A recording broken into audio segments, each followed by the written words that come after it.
Sebuah rumah terbakar di kawasan Shibamata 3 Kome, Jepang. Dari kebakaran tersebut menewaskan putri dari sang pemilik rumah. Setelah dilakukan otopsi, ternyata kebakaran tersebut bukanlah penyebab utama dia meninggoy. Terus apa penyebabnya?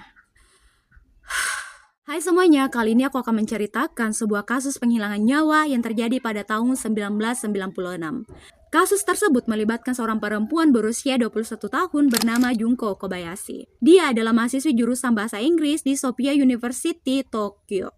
Namun kejadian kebakaran di rumahnya menjadi akhir mimpi-mimpi dari Junko Kobayashi. Sebenarnya apa yang terjadi?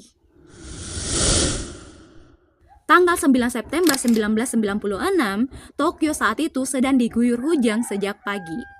Junko dan ibunya masih berada di dalam rumah, sedangkan ayahnya sudah berangkat bekerja sejak tadi. Hujan semakin deras setelah jam 15.00. Junko dari lantai 2 turun menuju kamar mandi. Sebelum masuk ke kamar mandi, dia masih sempat bertanya kepada ibunya, "Bu, apakah kamu masih mau memakai sepeda padahal hujan sedang derasnya?"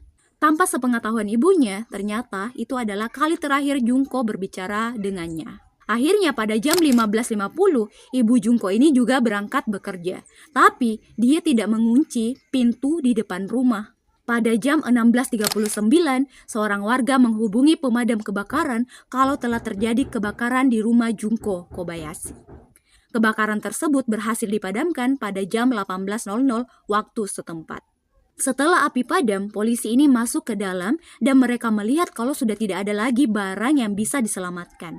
Setelah mereka ke lantai 2, mereka melihat mayat Junko Kobayashi.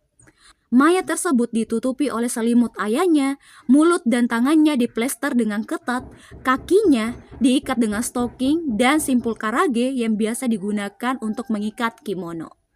Tanpa banyak basa-basi, polisi langsung membawa jasad Junko Kobayashi ke rumah sakit.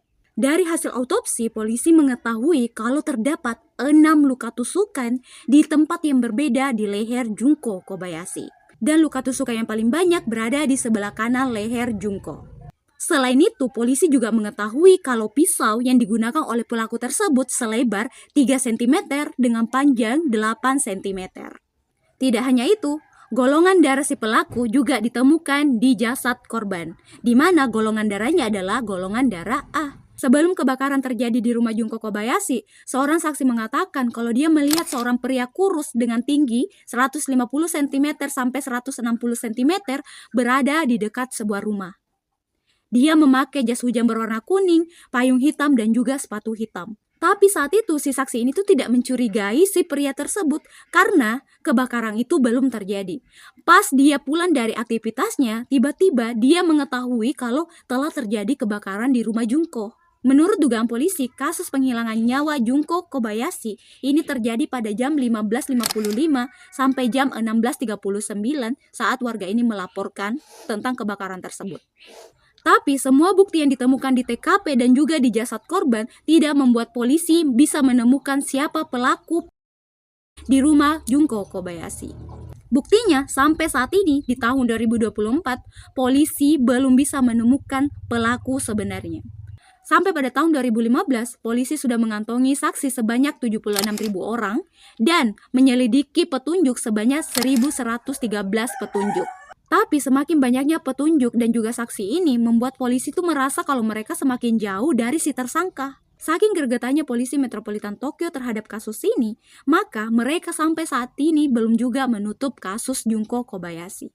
Bahkan mereka berjanji akan memberikan uang sebesar 3 juta yen kepada siapapun yang bisa membuat mereka bisa menangkap si pelaku. Akhirnya pada tanggal 9 September 2019, Kenshi Kobayashi atau ayah dari Junko Kobayashi ini muncul ke publik. Beliau itu meminta tolong kepada siapapun untuk membantu polisi atau bisa melakukannya sendiri agar pelaku anaknya ini bisa ditemukan. Selain itu, dia berjanji akan memberikan hadiah sebanyak 8 juta yen kepada siapapun yang bisa menemukan pelaku anaknya. Beliau juga sangat berharap kalau pelaku anaknya ini bisa ditemukan selagi beliau masih hidup. Mungkin di benak Kenji Kobayashi ini cuma satu. Dia ingin bertemu dengan pelaku pembunuhan anaknya dan ingin mengetahui apa alasan si pelaku ini menghabisi nyawa anaknya.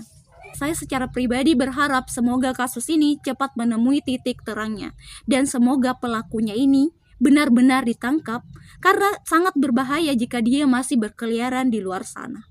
Terima kasih sudah menonton video ini. Jangan lupa untuk like dan subscribe. Bye-bye.